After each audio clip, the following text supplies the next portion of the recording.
A great focus here is sleep and recovery strategies, not only preparing again for the Rio Olympics, which will be swum at different times, but also throughout the season. So there's a lot of information going towards the athletes. It's a fantastic initiative that Swimming Australia is doing. I said right from the start with Rio that it will be a very challenging and foreign environment, not only for swimming, but for all sports and for all countries. And the nations and sports and teams that are going to be successful are those that deal with those challenges the best and turn those challenges into opportunities. And that's exactly what the swimmers are doing here now. Yeah, it was interesting last night having a 10 p.m. training session. That's normally bedtime for us, but I think everyone handled it pretty well. We had a pretty light session. I don't even know about what everyone else ended up doing.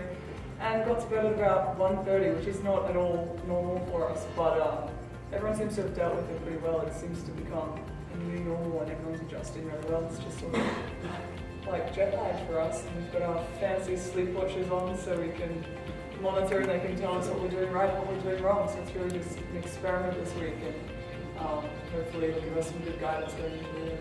I'm more of a morning person and always have been, so it's been an interesting change for me, but it's good to have this camp now so I can get used to that and know what I need to do to get myself to sleep at midnight and then try and stay asleep until 9, 10 o'clock in the morning the next day. So for me, it's good to have this camp. It's good to work with that AOC. It's good to work with Swimming Australia. There's so much support staff around us that we have the help that we need and the information that we need to get the knowledge for Rio. Coming to Rio and actually be so focused in terms of getting our sleep right, I guess getting the little idiosyncrasies that might be individualised to you, that might affect you in terms of your performance, your sleep patterns. I mean, the real challenge I don't actually find is training between 10 and midnight.